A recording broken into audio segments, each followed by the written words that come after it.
All right, let's take a look at our lesson for today. So for today we're going to look at the binomial theorem. And so there's several parts to it. I don't think that we looked at this last year. I don't recall looking at this last year. I think this is new for us. So let's kind of start at the beginning. First up, let's talk about Pascal's triangle. So how would you, what we're looking at are methods to find the binomial coefficient. So what we're going to be doing is we're going to be expanding a binomial using a formula instead of foiling and foiling and foiling. That's the purpose of this. One of the purposes is that we're going to be able to expand the binomial, so what is a binomial? Remember, a binomial would be, for example, like, x minus 2 to the 5th. I mean, we really wouldn't want to multiply that out like 5 times, right? We really wouldn't want to do that. That would be a lot of algebra. Not that we don't love algebra, but that would be a lot of work. So this formula is going to allow us to expand it without having to multiply it all out. That's the purpose of this formula. And so there are 3 parts to the expansion. One is called the binomial coefficient. And so that's one part of this formula that's called the binomial coefficient. And there are 2 ways to calculate or find the binomial coefficient. First off, let's look at what that is in the formula. It's these little things right here. That's the binomial coefficient. Okay, those things are the binomial coefficient. So how can we find the binomial coefficient? Okay, well, one way, and actually the way that I prefer, is using Pascal's triangle. So let's show you. You may have written this triangle before, maybe not, since we haven't done this kind of lesson. So how does it look? So we start out, it's kind of like a tree, 1, 1, 1. It starts out like that. So then each side starts with a 1 and ends with a 1. And what do? You add these two. So I'm going to add these 2 numbers together, and that's going to give me a 2 and then a 1. Okay, then I start with a 1, and then I add these 2 numbers together and these 2 numbers together. So that gives me a 1, and then 1 plus 2 is 3, and then 2 plus 1 is 3, and then a 1. Okay, so I'm just going to pause here for a second. Do we understand how that's generated? And we can do as many lines as we want. So the next line would be 1, 4, 6, 4, 1. And I'm going to do one more line. I mean, we could go on like forever, right? 1, 5, 10, 10, 5, 1. And so that's what this is. This is called Pascal's triangle right here. And you could actually keep going, as much as you wanted. You can get as many rows as you want. If I'm getting ready to do some binomial expansions, I'll just, out to the side of my paper, I'll just, create this Pascal's triangle, and I'll leave it there to refer to as I need it. That's one way to get the binomial coefficient. Okay. The other way to get the binomial coefficient is using this formula right here. This is the second way to get the binomial coefficient, is using this formula, n factorial over r factorial n minus r factorial. Okay, that's the second way to do it. And what we'll do is I'll go on the calculator and show you. You don't really have to memorize that formula. You can simply use your calculator to find that number. And so, I mean, let's go ahead and we can just do that right now if you would like. I'll just show you how to use the calculator to find that. Now, if we want like the 100th, if we're down to 100, using Pascal's triangle really isn't that viable. I mean, I really wouldn't want to write 100 lines of this, right? It would take a really long time. So we would have to go to the second way to do it, which is the calculator. So the way the calculator works is, and I'm going to write the steps up here, and then I'm just going to go through and kind of show you. So what we would do is we would go to, on our calculators, we would go to menu, and then we would go to probability, and then we would go to combinations.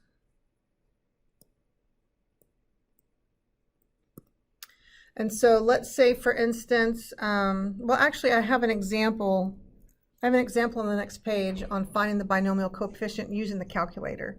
So I'll write this up here. Let's just write it up here, but let's go ahead and when we get to that example on the second page, we'll go through the steps on how to do it on the calculator.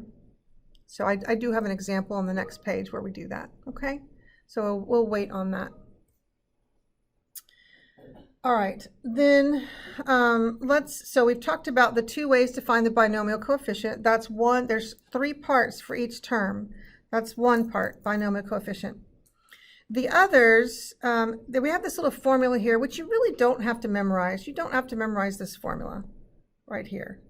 Okay, it is the abstract way to show exactly what we're doing. So let's just talk about the 3 parts. Let me kind of zoom in right here. So our first term we're calling A. And what we do is we start off, so we have our binomial coefficient that's in the front of each term. Then we have A to whatever this power is, say 10.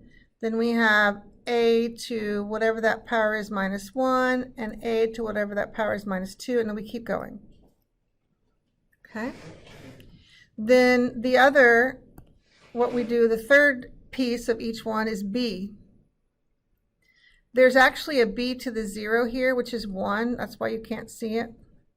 And then we have a B to the first, and then a B to the second, and then so on. And we're going to expand one. We're going to do an example where we expand one. So if that doesn't make much sense, it's okay. We're going to work through it and expand one. Now, let's say that we have, let's say this, just for a weird example, what if it were like, I don't know, 2x minus y raised to the 25th power? Okay, so what if it was like crazy like that? That would be a huge expansion. It would have 26 terms. That's a huge expansion. Sometimes what they want us to do is just to find one particular term.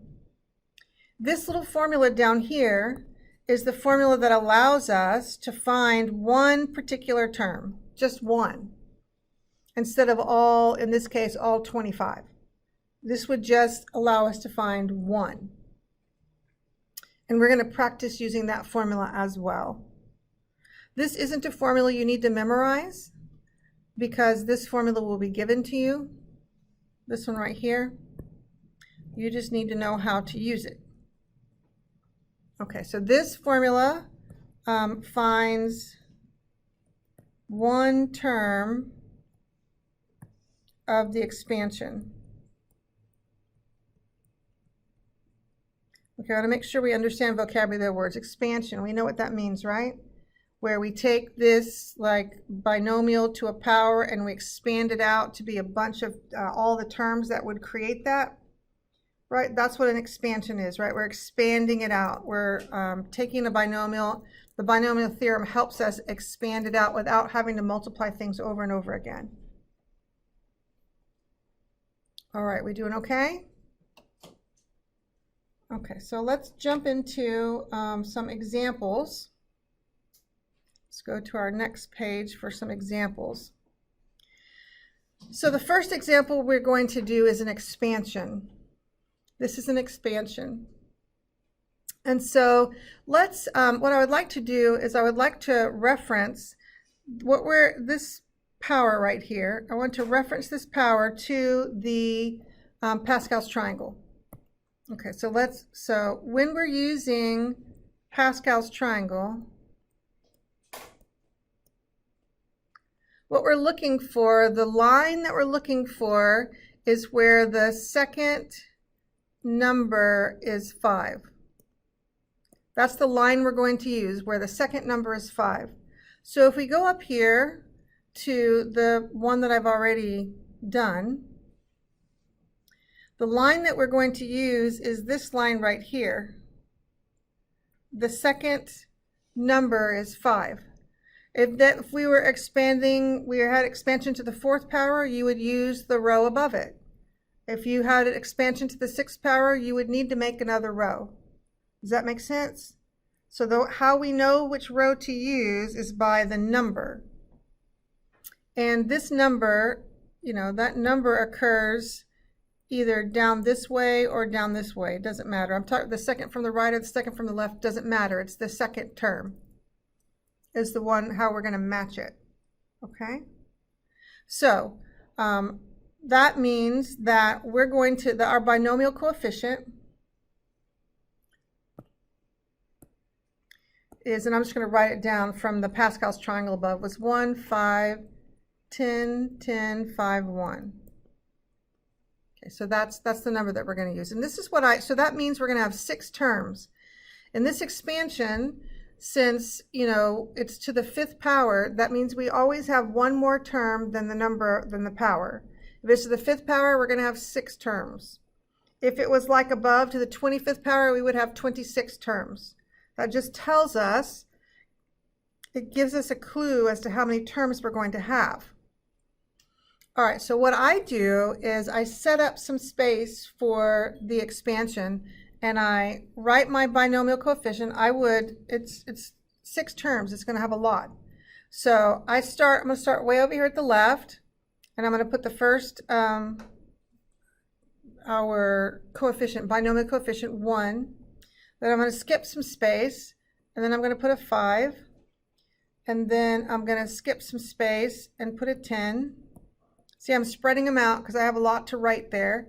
I want to skip some space and put another 10, skip space and put a 5, and then skip some space and put a 1. So that's the beginning of each of the 6 terms.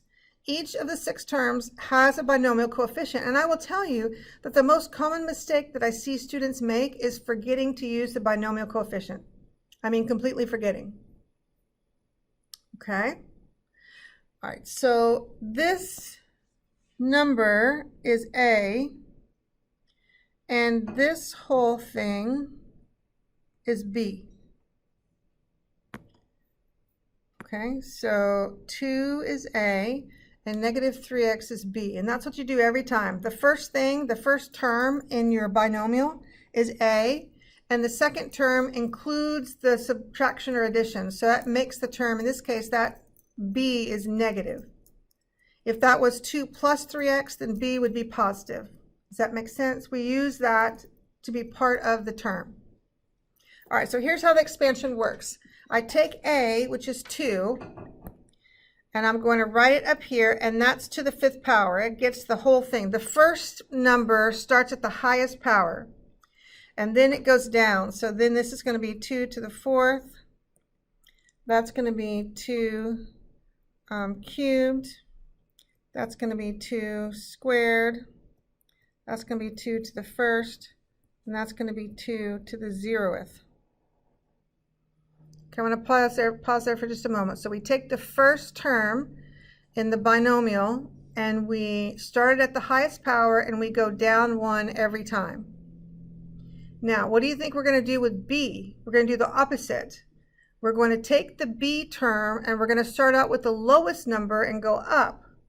All right, so this B term is negative 3x. So I'm going to put negative 3x to the 0th power, negative 3x to the 1st power, negative 3x squared, negative 3x to the 3rd power, negative 3x to the 4th power, and negative 3x to the 5th power. Okay, so what's happening here is this is going to create a term. So I'm just going to put a little bracket under each of them. Each of them are going to create a separate individual term. And the sign of the term is going to determine whether we're adding or subtracting the terms. I mean, that's just how this works. So this is where you would be able to use a calculator. I mean, 2 to the 5th. I don't know, 2 to the 5th, I could probably do it in my head. 2 times 2 times 2 times 2. It's actually, what is it, 32. Okay, so that's 32. And I'm just going to write stuff under. I'm not going to combine them together yet. I'm just going to try to figure out numbers. So here, this one's a bit harder. I would have 5 times 2 to the 4th is 16 times negative 3x. Okay, so I'm going to have to do some work on that one in just a moment. This is just breaking it down a little bit more. This is how I like to do it. There's lots of, I mean, you could go straight to the answer if you wanted to, but I need to do it step by step. So that's going to be 10, and then 2 cubed is 8. And then negative 3 squared is 9. So x squared is x squared. So that's going to, I have to work on that term. Okay, I'm going to pause here for a second so everybody see what I'm doing. I'm just trying to simplify a little bit at a time. So that 10 is just a 10, and then 2 squared is 4. Let's see, negative 3 cubed would be what? Negative 27, and x cubed is x cubed. Okay. All right, the next one, let's see, we have a 5, and 2 to the first is 2. Negative 3 to the fourth is 81, and then x to the fourth. And then our last term, let's see, 1 is just 1, 2 to the 0 is just 1. Negative 3 to the fifth, I would personally have to get a calculator out for that one. I don't really know what negative 3 to the fifth is, but once I put it in my calculator, I see that negative 3 to the fifth is negative 243, and then I've got an x to the fifth. Okay. Now you might be thinking, oh my gosh, this seems like a lot of work. Why wouldn't we just multiply all that out? I want you to really think about what it would take to multiply out 2 minus 3x times 2 minus 3x times 2 minus 3x times 2 minus 3x times 2 minus 3x. I would like for you to really think about what that would take. This is what we're actually going to get as our answer. I mean, this is what, if we were to do that by hand, I mean, you know we can't multiply more than 2 at a time. We'd have to foil and then keep foiling and then keep foiling and foiling and foiling. And so many places where we can make a mistake. I mean, there's a lot of places we can make a mistake here, but that is like tripled on doing it by hand. All right, so then let's just put everything together. So I would have 32. And this term is going to be a negative, so 5 times 16 times 3, of course I used a calculator, is 240. Here, that's going to be adding, and so 9 times 10 times 8 is 720. Multiplying all that together, I get a negative 1080. Multiplying all that together, I get an 810. And that last term, there's nothing, I already did the multiplication. And this is what I would get if I took all of these up here and I multiply them all out and combine like terms and kept multiplying and combining like terms. That's the answer that I would get. So this is just giving you an additional way to expand. Okay. How are we doing? So it's a pattern. If you can remember the pattern, you're going to be great. So each term has 3 components to it. The first component is the binomial coefficient. The second component is a to some power. And the third component is b to some power. That's just the way they all work. Okay, binomial coefficient, a to a power, b to a power. And then simplify. Okay, it's just a pattern. The a term starts out at the highest power. The b term starts out at 0. All right, so we're ready to use our calculator to find the binomial coefficient. Everybody okay? Okay, so what we're going to do is we're going to find the binomial coefficient, and I know it's written weird. This is really not a fraction. This is just the way that you notate that it's a binomial coefficient. It's 100 over 3. So what does that mean? Let's get to our calculator. All right, so we go to menu, and we want a calculator. Add calculator. Okay. So then we do menu. See, number 5 is probability. Y'all see that? Menu 5. Then we're going to do combinations. See, number 3 is combinations. We're going to go over there. So probability combinations. Is everybody okay? So we did menu, probability, combinations, and then we click on combinations, and it gives me this little NCR. So what do? I take the top number and I put it in first. Then I have to do a comma. The top number put in first, then a comma, then the bottom number. And that's all you have to do. And it's going to do that formula, that weird formula that we saw. It's going to do it for you and give you the number. There's really nothing else except knowing which button to push on the calculator. I mean, unless you want to memorize the formula, you could, and you would get the same number, the answer. So again, we did menu, probability, combinations, and that gave it to us. And then we typed in the first number, comma, the second number, and hit enter. All right, that's how we do binomial coefficients on the calculator. So our binomial coefficient, and I'll just write down, so our little thing looks like NCR is what it looks like. And we did 100, 3, and that gives us 161,700.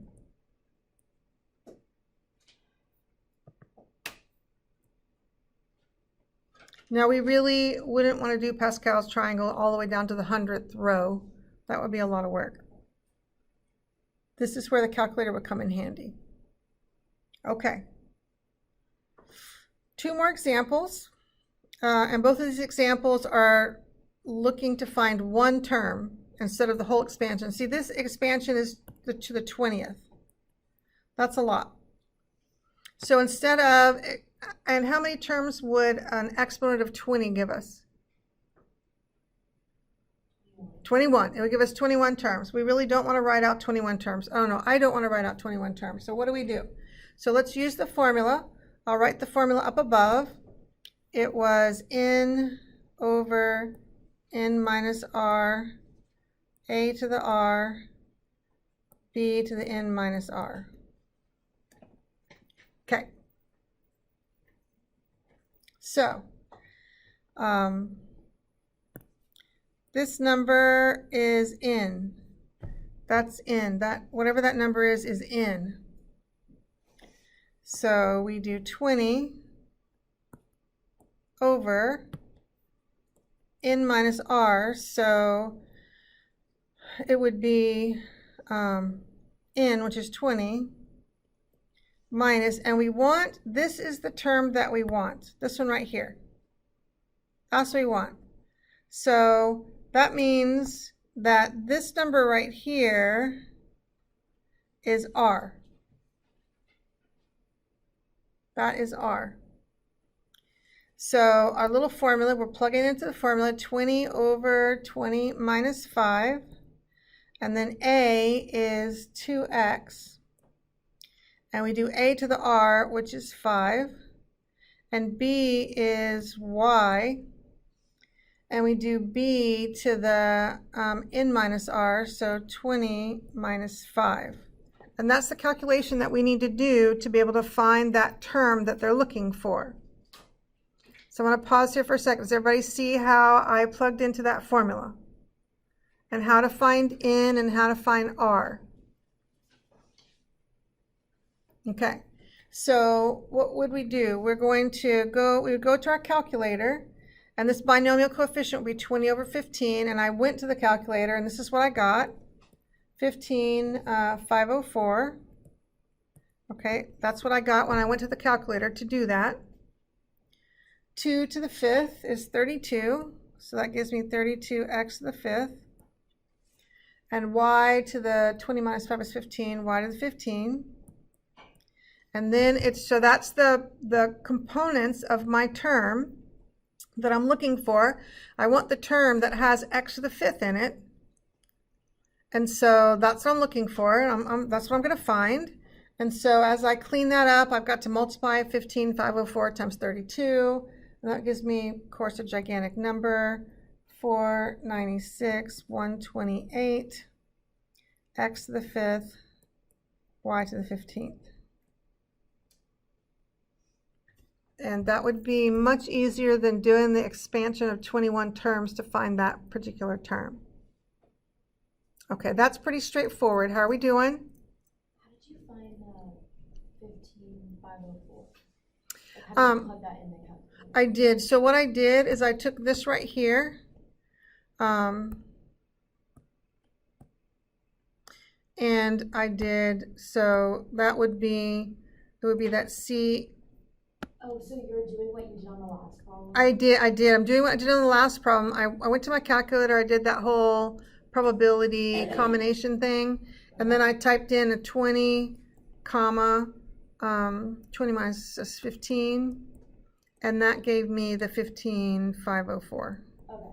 Yeah, so it's just like that last problem. Okay, other questions on that one? Now this one is a pretty straightforward one on how we do the expansion. Number 4 is like a really abstract one. It's much harder because, let me explain why. Why is this one? This one is okay because I wanted to find this term right here. Okay, I'm looking for this term, and that's just this x. See how that x and that x. So I'm looking for like an a, right? That has an x. I want that term to the 5th power. That's what I want. This one is much more difficult because I want this. I want the term that has x to the 8 in it, but I have a much more difficult time because this has an x and this has an x. That's a problem. So I'm just giving you an upfront. This one is much more difficult because there's an x in both A and B. So this is A and that's B, and both A and B have an x in it, which makes our work much more difficult. Okay, now I don't recall if there are any like this on the homework, but I need to show you how to do this in case there are. Okay, because this is much more difficult. Because I can't just say, oh yeah, I'm just going to do that first one to the 8th power. I'm good. I can't do it that way. So let me show you how to do it when it's more complicated like this. Okay, so let's go over here to the side and let's start out our formula. So our formula is 10. So what we don't know is R. We know N is 10, but we don't know what R is. We just don't. Because there's an X in both A and B. That's a problem. So I know that my first A is X squared, and I'm going to raise that to the R power, which of course I don't know what that is. That's what we're going to have to figure out. And then my second term is 1 over X, and I need to raise that to the 10 minus R. So what my goal is, I need to find R. That's what I need to do. That's what makes this harder, is we don't know what R is. We don't know what R is. So what do we do? Okay, here's what we do to find R.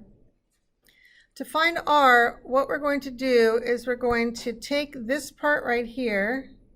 Now let's just write notes out to the side, because like I said, this is the most difficult part. We take this part and set equal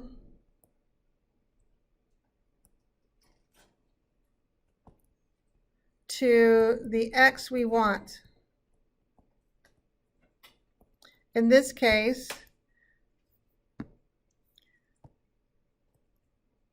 which is X to the 8th. Okay, you're going to ignore the first part. You're just going to take the part with X's in it. You're going to take the part with X's in it, and you're going to set it equal to X to the 8th. Okay, are we okay so far? So that's what we're going to do. So X, we remember our exponent powers, power to power is multiplying, so X to the 2R times 1 to anything is 1, so 1 over X to the 10 minus R, and that's going to be equal to X to the 8th. So I'm going to pause here for a second. So I'm taking that part that I highlighted in blue and I'm setting it equal to what the x that we want, which is x to the 8th. Now it's a matter of solving. So what we're just going to have to do all our solving things that have the same bases. So the first thing I would do is make this left side, so that's x to the 2r over x to the 10 minus r equals x to the 8th. Okay, so let's think about the rule. What is the rule when we're dividing common bases? What do we do to the exponents? When we're dividing common bases, what do we do to the exponents? We subtract them, right? That's what we do. We subtract the exponents. So on this left, it's going to be x to the 2r minus 10 minus r is x to the 8th. We're doing our exponent solving rules that we practiced previously. Okay, now our job, we got the bases are the same, so I can ignore the bases. And I can just set the exponents equal to each other.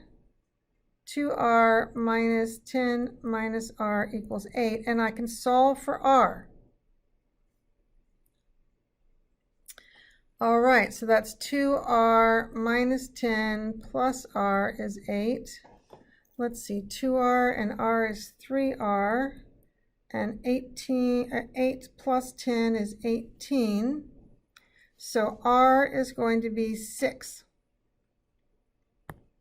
Okay, r is 6. And that's why this one is hard, because you have to do that whole part for finding the r business.